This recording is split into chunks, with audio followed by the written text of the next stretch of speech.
할렐루야. 반갑습니다.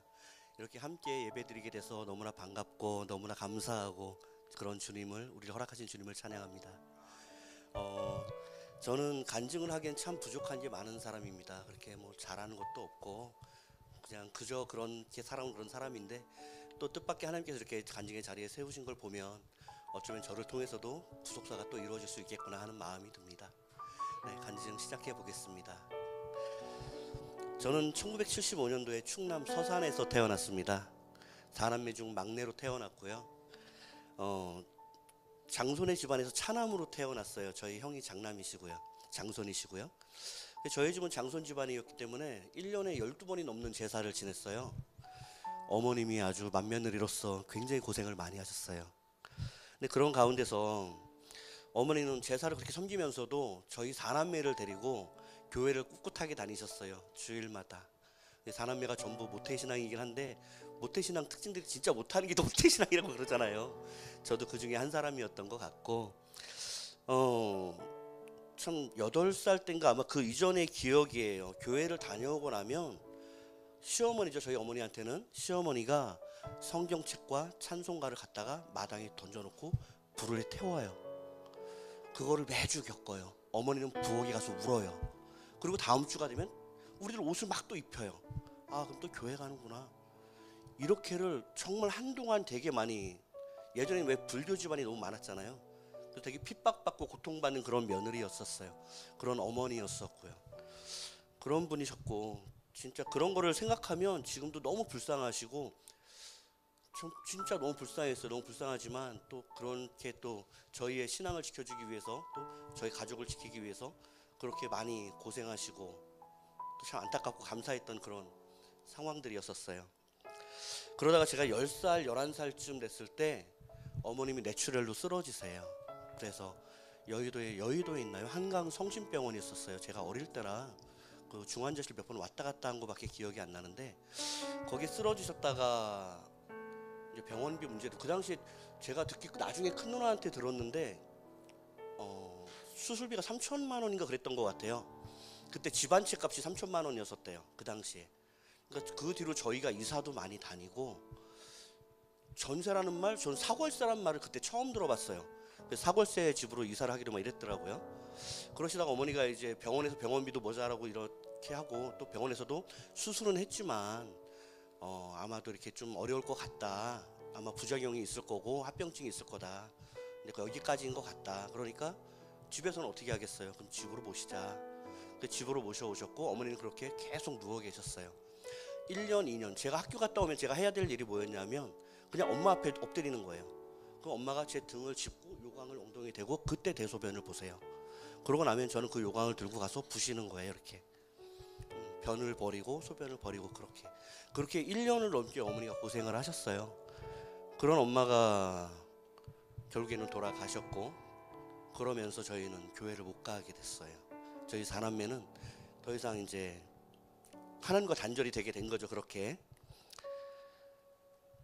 어머니의 죽음 이후로 아버지는 매일 술을 드셨습니다. 그리고 저는 아버지가 일을 하고 계시는지 안 하고 계시는지 그것도 알 수가 없었어요. 집에 들어오셨는지 안 들어오셨는지 잘 모르겠었고, 그런 상황들이 진행이 됐었고, 그런 집안이 그렇게 돌아가다 보니까 저희 형은 첫째 큰 누나는 24살이었어요. 그때가 큰 누나가 은행원이셨거든요. 그 주택은행. 근데 거기에 매형을 만나서 결혼을 하게 됐는데, 결혼의 조건이 빚 좀 갚아달라 이거였었어요. 우리 엄마 수술비 대출 받은 거, 이제 은행원이니까 대출 잘 땡길 수가 있잖아요. 그래서 그렇게 일단 충당을 해놨는데, 그것 좀 자기가 좀 도와줘라. 그런 조건으로 부잣집에 팔려가듯 시집을 갔어요. 우리 남은 3남매 교육비하고 우리 친정집 생활비 때문에 그렇게 팔려가듯 24살의 나이에 시집을 갔어요. 그리고 가정에 아버지도 잘 안 계시고 엄마는 돌아가셨고, 형은 학교에서 착출이 돼서 건달의 길을 갔어요. 그래서 꽤 오랫동안 건달 생활을 하다가 은퇴를 하셨죠. 나이를 먹고. 그러다가 이제 시간이 좀 지나서 저희 작은 누나와 저를 돌봐야 되는 상황이 있잖아요. 외할머니께서 저희 집으로 오셨어요. 밥도 해주시고 빨래도 해주시고 학교 갈 때 준비물도 챙겨주시고 도시락도 싸주시고, 그런 외할머니랑 한동안 살았습니다. 그러다가 외할머니도 연세가 많으시니까, 외할머니가 9남매를 낳으셨었어요. 저는 잘 몰랐지만 나중에 커서 아는 건데, 9남매 중에 저희 엄마를 포함해서 8남매를 먼저 여의셨어요. 질병으로, 교통사고로 먼저 여의셨어요. 그러고 나서 저희 어머니 여의고 외삼촌 한 분을 남겨놓고 그렇게 세상을 떠나셨습니다. 예수님을 모르고 떠나셨어요. 그러고 나서 아버지의, 어머니의 부재로 저희가 진짜 교회 문턱도 밟지 못하기도 했었고 하나님과 멀어지게 되었는데, 이게 저는 그때 그런 걸 깨달았어요. 아, 그런 말 있잖아요. 아버지가 돌아가시면 엄마는 어떻게든 둥지를 꾸리고 아이들을 꽉 끌어안고 살아 하잖아요. 하지만 엄마가 돌아가시니까 아버지는 그 역할을 못 하시더라고요. 뿔뿔이 흩어집니다. 가족들이 뿔뿔이 흩어져요. 그러다가 시간이 좀 흐르고 제가 중학생이 되고 작은 누나의 권유로 주찬양 1집 테이프를 듣게 돼요. 그 주찬양 1집 테이프를 듣다가, 그때는 그 누나의 목적이 그거였었어요. 변성기 오니까 이 곡 듣고 이거만 불러봐, 이거였었어요. 목소리 이게 좋아지게 할 수 있다고. 그래서 그렇게 그 찬양집을 많이 테이프가 늘어지도록 듣는 거 있잖아요. 예전에 그랬잖아요. 그렇게 들었었는데, 그 중에서도 되게 많이 들었던 게 축복송, 그리고 하나님께서는 우리의 만남을 아시죠? 이 곡, 그리고 시편 8편 여호와 우리 주여, 이 곡, 이 세 곡을 정말 많이 부르고 듣고 했었어요. 그리고 또 그게 왜 그랬었냐면, 그때 그 동네 작은 지하에 있는 교회, 개척교회를 다니고 있었는데, 거기 누나가 정말 이쁜 누나가 있었어요. 목사님 딸이셨는데, 고대 다니는 뿔테 안경 쓴 되게 이쁜, 이름이 곱분, 이게 왜 떠오르지? 30년 전 일인데 이게 곱분이 누나라고 있어요. 30년 넘었겠다. 김곱분이란 누나였는데 고대 다니는 누나였었고 되게 머리도 좋았고 피아노를 쳤었어요, 예배 시간에. 그걸 보면서 와, 정말 예쁘고 정말 좋다. 근데 그 누나가 이 세 곡을 정말 자주 쳐줬어요. 여김없이 저는 놀이터가 교회였습니다. 교회가 가장 좋았고, 친구들과 교회에서 수다 떨고 놀고 예배 드리고, 저녁이 되면 전도사님이 라면을 끓여주세요. 너무 맛있어요. 그렇게 교회 생활을 하면서 신앙 생활을 하게 되었어요. 계속 이렇게 다시 한번 또 예수님을 만났다가, 할머니가 돌아가실 때 제가 그런 일이 있었어요. 할머니가 돌아가실 때 기도를, 사실은 엄마가 돌아가실 때에도 저는 기도를 했었거든요. 적어놨는데 어딘지 모르겠네요. 어머니가 돌아가실 때 제가 그랬어요. 하나님, 엄마를 고쳐주세요. 12살 아이, 남자아이가 그랬어요. 하나님, 엄마를 고쳐주세요. 엄마를 살려주세요 라고 했어요. 근데 그 어머니는 돌아가셨고, 저희를 돌봐주던 할머니, 외할머니도 돌아가셨고, 정말 행복한 생활을 하다가 교회에서 마지막에 제가 그랬어요. 예배를 드리다가, 하나님, 해도 너무 하신다고, 이제 작은 누나랑 저는 어떡하냐고, 다 가져가신다고, 주시는 거 없이 다 가져가시기만 했다고, 하나님, 저 이제 하나님 안 믿어요. 그리고 교회 문을 제가 세게 열고 나갔어요. 그 뒤로 저는 교회를 가지 않았습니다. 그렇게 하나님과 멀어졌습니다.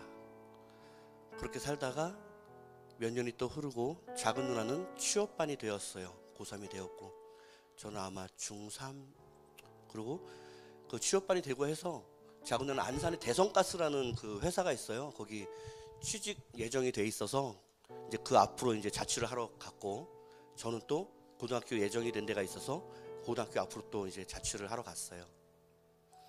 남학생 혼자 자취를 하면 어떤 일들이 벌어질까요? 뻔할 뻔짜죠. 술, 담배, 양아치들. 그렇죠. 정말 나쁜 친구들과 어울리게 되면서 제 자취방이 아지트가 돼버린 거예요. 방바닥 장판에는 담배빵이 너무 많아서 누우면 등이 따가워요. 그럴 정도로 벽지가 또래요. 담배 연기로, 담배 찐으로. 그런 생활을 친구들과 하면서 특징이, 그냥 학교마다 짱들이 있잖아요. 근데 저희 한참 저희 때 유행했던 게 도장 깨기 아시죠? 그것처럼 학교 깨기를 하러 다녔어요. 오토바이 끌고 다니면서 우리 학교 짱들 애들하고 2학년 때였는데, 그래서 오토바이 끌고 이제 리라 공고, 안양 공고, 안산 공고, 그러니까 공고들 다니면서 다, 야 나와, 짱 나오라 그래. 흠씬 두들겨 패고, 야 우리 학교 애들 건들지 마, 이걸 하고 다니는 거예요. 그러다가 안양 1번가에서 또 흠씬 맞기도 하고 건달 형님들한테 흠씬 맞기도 하고 그런 일들도 많이 겪었었어요. 그러다가 여자친구들도 많이 사귀게 되고 그렇잖아요. 근데 정말 신기한 게 있었어요. 신기한 게 여자친구를 사귀면 와이프는 귀를 좀 닫아도 여자친구를 사귀면 사귈 때마다 어쩜 이렇게 다들 이렇게 독실한 크리스천이에요.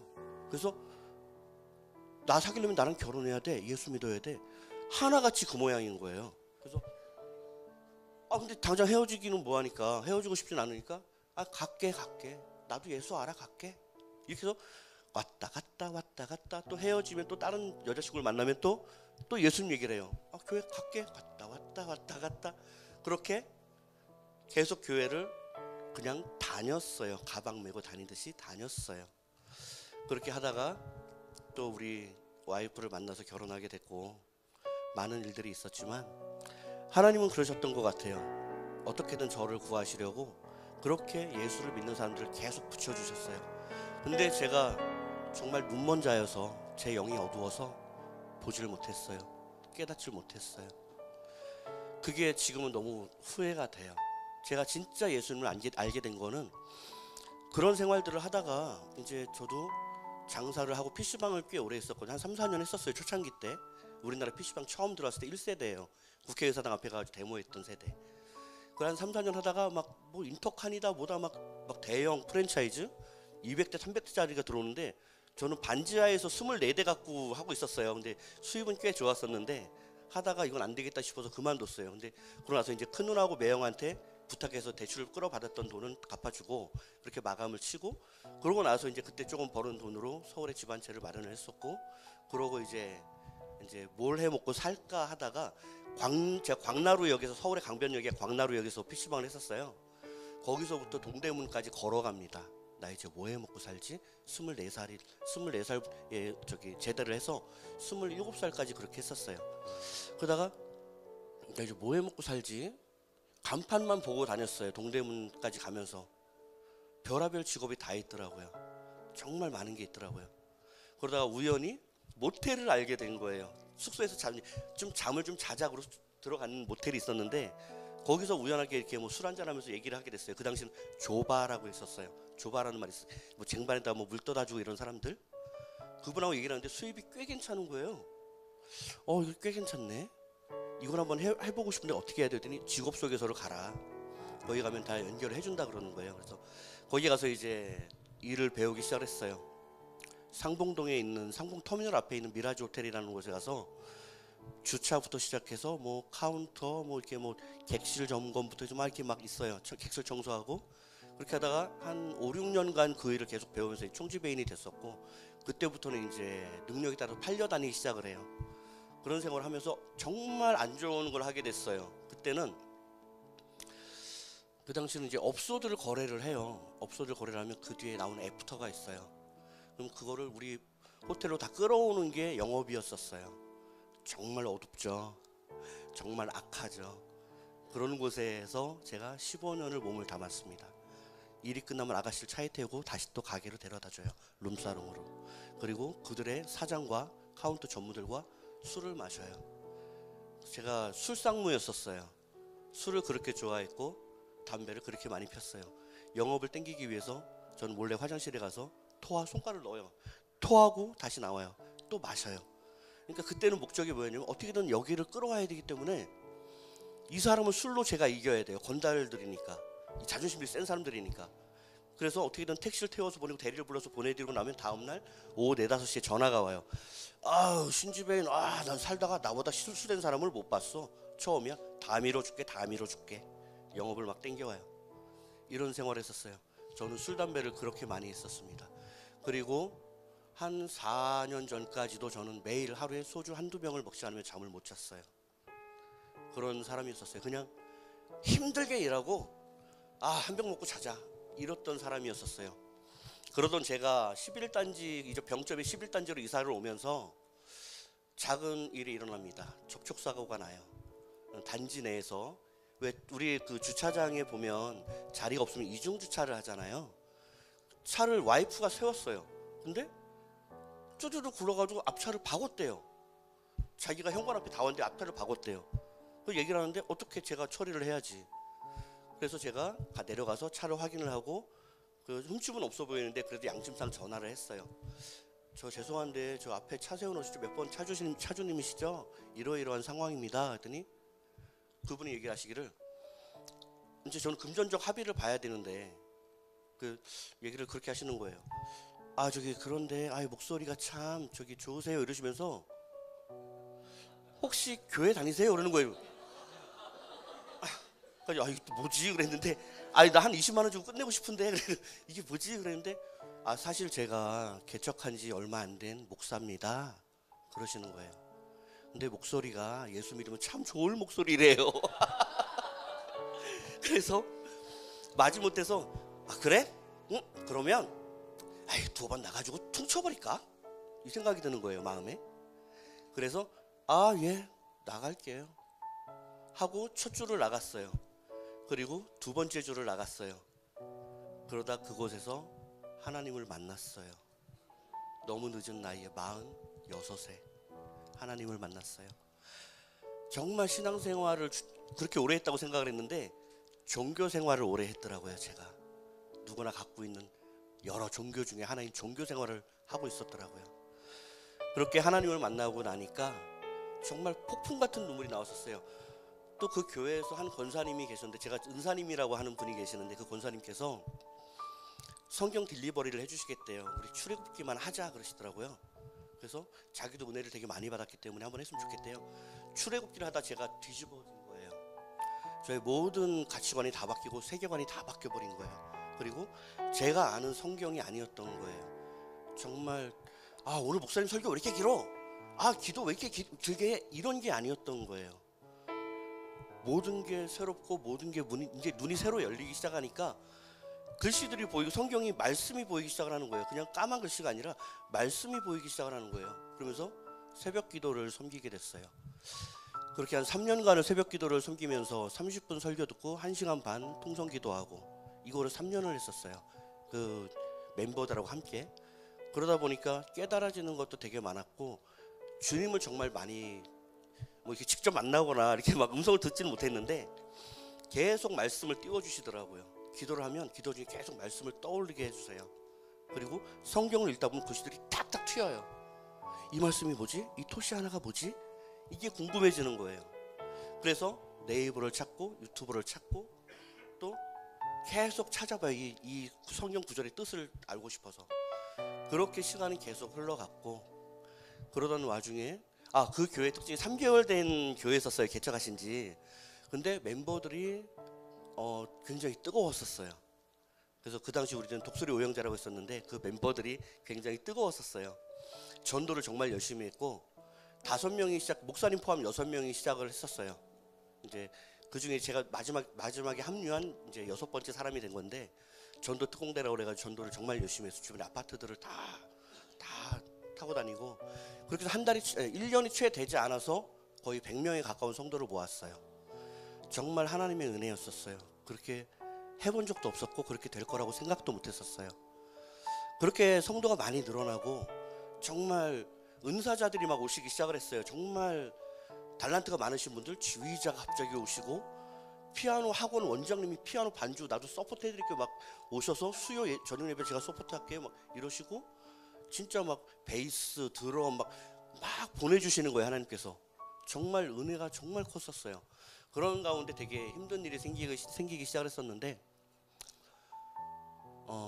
제가 교회를 나오게 된 이유겠죠. 하나님께서 이렇게 도와주셨는데도 불구하고 담임 목사님이 우리가 흔히 말하는 어깨뽕이 좀 들어가기 시작을 했어요. 하나님의 은혜다가 아니라 어느 순간부터 내 능력이다. 내가 설교 참 잘하지. 신주사님 나 노트북이 고장났는데 좀 고쳐주면 안 돼? 제가 컴퓨터 전공이에요. PC방을 그래서 했었고 노트북을 봤는데 노트북에 그런 게 있는 거예요. 내 명설교 폴더. 그래서 그럴 수도 이렇게 생각할 수도 있지. 재미를 하셨겠지. 근데 어느 순간부터 설교가 내용이 바뀌기 시작하면서 어느 날 그러시더라고요. 학교를 가야겠대요. 학교요? 신학 더 하시는 거예요? 박사 되시는 거예요? 아니 나 심리학 공부할 거야.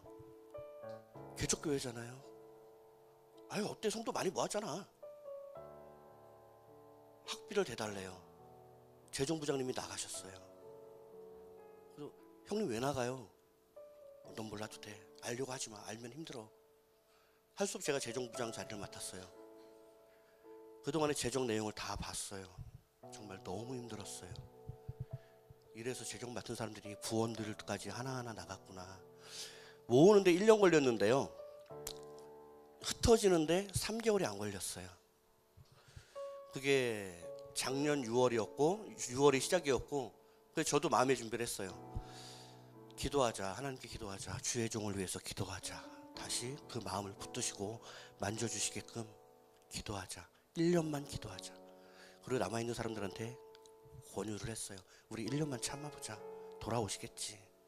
돌아오실 거야. 하나님이 그렇게 내버려 두시지 않을 거야 라고 생각을 했어요. 그리고 한 1년을 버티기 시작을 했는데 12월쯤이 되니까 이제 내년도 우리 그 목표도 막 발표를 하셔야 되고 우리 예산 그또 발표를 하셔야 되는데 아무 관심이 없으신 거예요. 그래서 이거 선생님 어떻게 해요? 내년으로 발표하셔야죠. 우리 그 나아갈 방향하고 다 이렇게 표도 만드시고 하셔야죠. 그랬더니 시험 기간인데 그리고 또 이번 주 수요일 예배는 없어. 내 시험 기간이라 수요일 예배는 없는 게 나을 것 같아. 예배를 없앤다고요? 목사님 예배를요? 시험 기간이야. 학비 안 대준다며. 장학금 받아야 될 거 아니야. 속으로 싸우자는 건가?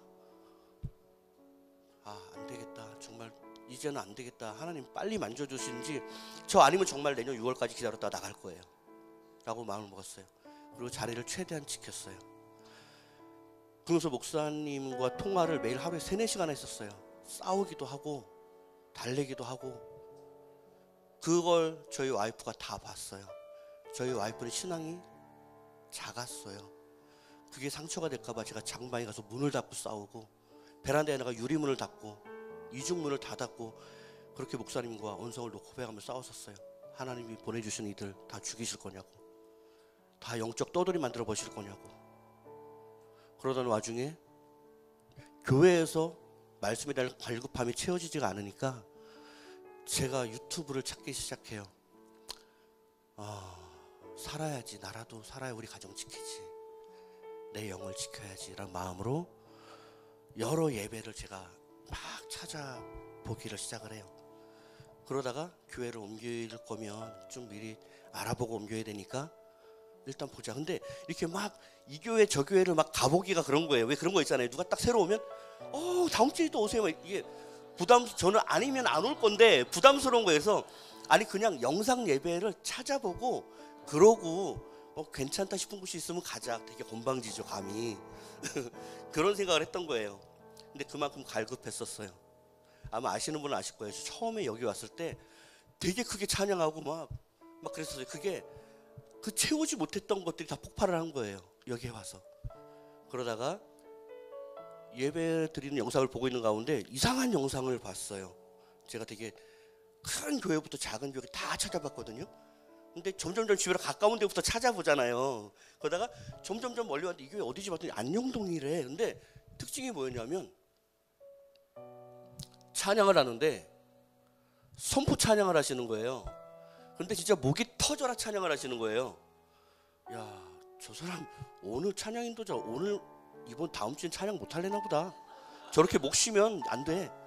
이런 게 있었는데 그게 끝나고 났더니 어떤 권사님이 나오셔서 대표 기도를 하세요. 근데 뭐지? 형식이 뭐지? 우리 보통 대표 기도 그러면 3분 내에 하나님을 찬양하고 나라와 민족을 하고, 근데 그 형식이 다 껴져 있는 거예요. 그냥 기도인 거예요. 정말 미친 듯이 기도를 하시는 거예요. 진심을 담아 기도를 하시는 거예요. 제가 그걸 보고 제가 조금씩 그게 있었거든요. 왜 전에 그 목사님은 그 큰 교회 부목사님이셨어요. 아마 이 화성시 제일 큰 교회예요. 그 교회가 아마 아실 거예요.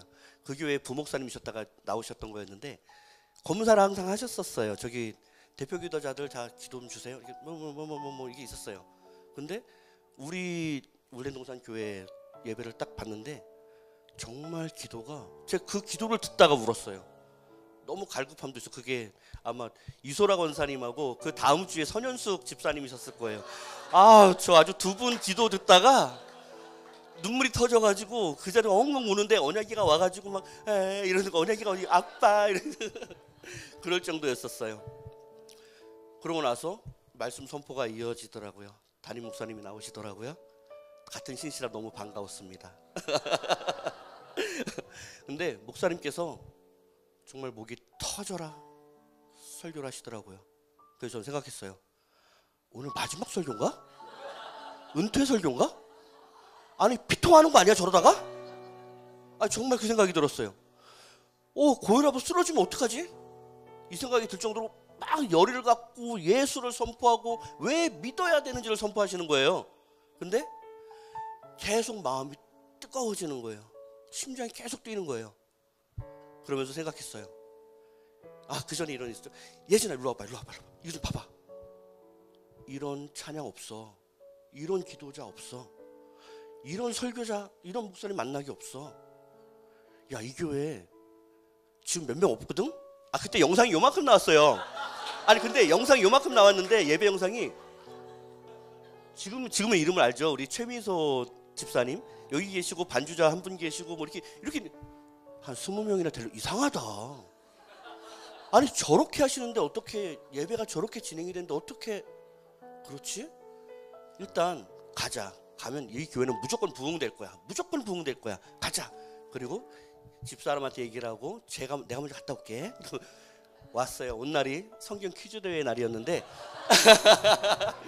제가 저 문을 탁 열고 들어왔어요. 딱 열고 들어왔는데 세상에 그 중압감은 지금도 기억을 합니다. 성령의 임재하심 정말 엄청났었어요. 성령을 매주 이 자리 겪으시는 분들은 무뎌질 수도 있습니다. 하지만 너무나 갈급한 사람은 깜짝 놀랄 거예요. 저는 생각했어요. 여기가 그 라마나요신가? 여기가 그것인가? 그런 생각이 들었어요. 그러고 나서 성경 참여를 하고 있는데 아이들이 막 뛰어다녀요. 근데 마음에 우리 언약이가 저기 섞였으면 좋겠어. 우리 성주가 저기 섞였으면 좋겠어. 이 생각이 드는 거예요. 그렇게 해서 이 교회로 오게 되었고 우리 물된 동산으로 오게 되었고 오고 나서도 예배 시간마다 저는 참 남모르게 많이 울었습니다. 목사님 설교 말씀이 너무 좋았어요. 너무 감사했던 거는 이렇게 막 나 다 알아. 나 목사니까 설교 나 성경 다 알아. 뭐 이런 게 아니라 저도 이해가 안 되는 게 있었어요. 저도 이 말씀이 참 이해가 안 됐었어요. 저는 그게 너무 와닿는 거예요. 저도 성경을 읽다가 우리 그러잖아요. 무슨 말이야? 그럼 우리는 어떻게 해요? 유튜브 찾아볼까? 네이버 찾아볼까? 지식인? 근데 목사님이 할 말씀을 하시더라고요. 밤새 묵상했어요. 저와의 차이점이었었어요. 저도 참 노력한다고 해봤는데 역시 목사님은 목사님이구나. 하나님의 종은 그냥 세워지는 게 아니구나. 나는 저렇게까지는 못했었는데 나는 그냥 네이버나 찾아볼 생각을 했었는데 그 차이가 있구나 이 생각을 하게 되더라고요. 저는 그러고 나서 이 교회에 와서 이제 여러 가지 일들이 있었는데 차민성 집사님이 어느 날 점심을 먹고 있는데 그러시는 거예요. 혹시 되게 좋은 프로그램이 있는데 한번 해보실래요? 뭔데요? 그런데 그게 좀 제자훈련 비슷한 건데 정말 은혜가 되고 너무 좋은 거예요. 그러는데 그래요? 슬쩍 생각이 그냥 알겠다고 하고 생각해 본다고 해야지. 그러고 넘기려고 하는데 옆에서 어떤 권사님이 계셨거든요. 아마 그 이소라 권사님이었을 거예요. 옆에서 저도 모르게 옆에서 차집사님 보고 너 추천 잘했다 이런 거죠. 이제 너 추천 잘했다 이런 거. 근데 그 순간에 딱 떠올랐어요. 이소라 권사님이 기도하시던 모습이 딱 떠올랐어요. 해야겠다. 기도하는 사람이 하라는 거면 해야겠다. 이 생각이 딱 들었어요. 성격 좋은 사람 필요 없습니다. 잘생기고 이쁜 사람 필요 없습니다. 기도하는 사람 정말 필요합니다. 저는 그렇게 이 교회에서 그렇게 프로그램 드림팀 1기로 이제 훈련생으로 있습니다. 지금 절반 정도 했어요. 은혜가 정말 큽니다. 정말 많은 은혜를 받고 있어요. 또한 우리 언약이 성주도 참 언약이 이름은 언약이니까 아실 거고 성주 이름은 거룩할 성자에 기둥 주자 십자가예요. 그래서 언약이와 십자가 그런 뜻이고요. 그렇게 지어준 이름이었고요. 이 친구들 이름 짓느라고 기도하고 기도 응답 받느라고 두 친구 다 벌금 냈어요. 한 달 내에 출생신고를 안 해가지고 응답을 못 받아서 결국에 응답 받을 때까지 기다렸다가 벌금 내고 이름을 지어줬습니다. 하나님의 뜻이라고 믿습니다. 네. 그러고 저를 이곳으로 이끄셨던 그 하나님, 약 넉 달 동안 제가 이렇게 예배를 계속 찾아보고 섬기고 했었는데 어느 날 그 생각이 든 거예요. 차집사님의 그 일 이전에, 바로 그 앞전에 기도를 하는데 제가 그런 기도를 했어요. 하나님, 저 이 교회가 너무 좋아요. 이 교회 예배가 너무 행복해요. 그런데 하나님, 혹시 이게 제 생각인지 하나님의 보내심인지 그 이끄심인지 제가 구별을 못 하겠어요. 제가 그냥 좋아서 온 거고 제 소견이라면 기쁘지 않게 해주시고, 이게 하나님 뜻이라면, 저를 이리로 보내주신 거라면 저를 더욱 기뻐하게 해주세요 라고 기도를 했어요. 그때가 6월이었고 지금이 11월이죠. 저는 정말 기쁩니다. 정말 많이 기쁩니다.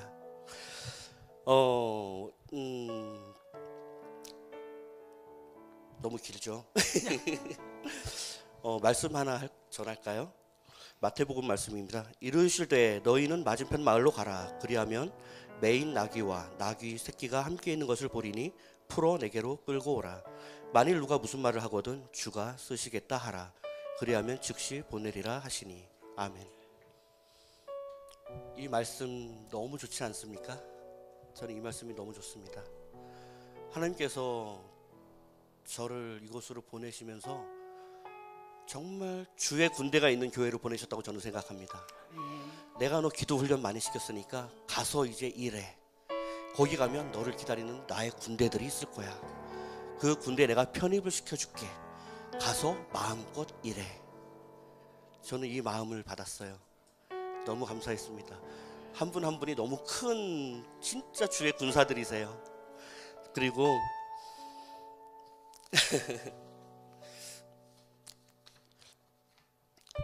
이런 생각이 들었습니다. 혹시라도 그 외부에서는 그런 분들도 간혹 있었어요. 제가 언약의 성주를 데리고 예배에 참여하는 거에 대해서, 야, 뭐 애엄마도 아니고 애아빠가 그 남자 새끼가, 야, 저거 오바 아니냐, 오바? 저 이 소리 실제로 들었거든요. 근데 여기는 아마 그런 분 없으시죠. 다들 저 같은 경험자시고 다들 그렇게 애들 이구 지구 매구 안고 끌고 그렇게 오셨을 거 아니에요. 이것이 좀 그래서 더 좋아요. 저를 이해해 주시는 분들이 전부여서 저는 그게 더 좋아요. 아마도 제가 지금 아이들을 끌어안고 매일 기도를 하고 그랬던 모습이 제가 어릴 때 엄마 무릎에 앉아있던 기억이 나거든요. 교회 예배당에서. 그 기억을 떠올리면 그때도 저는 뭔지를 모르겠는데 엄마가 막 기도를 하셨었어요. 제 귀에다 대고. 아마 저를, 제가 하나님을 놓치지 않게 하시려고 저희 사남매가 그렇게 만드시려고 아마 그러셨던 것 같아요. 근데 제가 기도를 막 하다가 보면 그 생각이 계속 드는 거예요. 아, 엄마가 이랬겠구나, 이 마음이었겠구나. 우리들에 대한 그 마음이 내가 지금 언약이와 성주에 대한 이 마음이었겠구나. 전 정말 두드려 패서라도 예수님을 알게 할 겁니다. 말 안 들으면 두드려 패서라도 할 겁니다. 몰랐기 때문에 너무 힘들게 살았어요. 진짜 평화가 뭔지 몰랐고 진짜 평안이 뭔지 몰랐어요. 근데 예수님을 알고 제대로 만나고 나니까 이제는 막 큰 집, 뭐 G80 안 부러워요. 뭐가 부러워지기 시작하면 어느 집사님, 어느 권사님들의 낡은 투툼해진 성경책이 너무 부러워요. 저렇게 많이 읽으셨는데 얼마나 많이 하나님과 대화를 하셨을까. 그게 가장 부러워요. 저는 이제 시작이 된 지 얼마 안 됐는데 저분들은 정말 30년, 40년간 얼마나 은혜가 되셨을까. 저는 그렇게 생각을 하며 요즘 행복한 신앙생활을 하고 있습니다. 종교생활이 아닌 신앙생활을 하고 있습니다. 우리에게는 몇 주 전에, 한 2주 전쯤이었을 거예요. 담임 목사님께서 설교하실 때 잠깐 흘러가듯 하신 말씀이 있었습니다. 제가 그 말씀을 딱 붙들었는데요. 우리에게는 자유가 있습니다. 우리에게는 하나님을 마음껏 찬양할 자유와 마음껏 예배할 자유, 또 큰 소리로 말씀을 읽고 묵상할 자유가 있습니다. 우리가 예배의 자리를 빼앗기지 않았으면 좋겠고 기도의 자리를 빼앗기지 않았으면 좋겠습니다.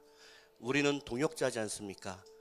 힘들어도 예배의 자리를 지켜야 되는 이유 중에 하나는 내가 아무리 힘들어도 이 자리를 지키면 옆자리에 힘들었던 사람도 그 친구가 나올 테니까 나도 나가야지. 이게 공동체 아닐까요? 이게 하나님께서 공동체를 만드신 이유 아닐까요? 저는 그런 생각이 듭니다. 여기서 마치도록 하겠습니다. 하나님 아버지 감사합니다. 오늘 너무나 부족한 저를 이 자리에 세우셨습니다. 오늘 저의 입술을 통하여 제가 한 말들에 대해서 잊어야 할 부분은 다 잊게 하시고 기억해야 할 부분은 다 기억하게 하여 주시옵소서. 오직 성령에 기대어 전하였습니다. 성령님 너무나 감사드립니다. 떠오르게 해주셔서 너무나 감사드리고 또 지켜주셔서 너무나 감사합니다. 우리 모든 심령 가운데 항상 함께하여 주시옵시고 이 시간 은혜로 마무리할 수 있게 아버지 도와주시옵소서. 모든 은혜와 감사를 우리 예수의 이름으로 기도드립니다. 아멘. 아멘. 우리 하나님께 영광의 박수 돌리겠습니다. 집사님.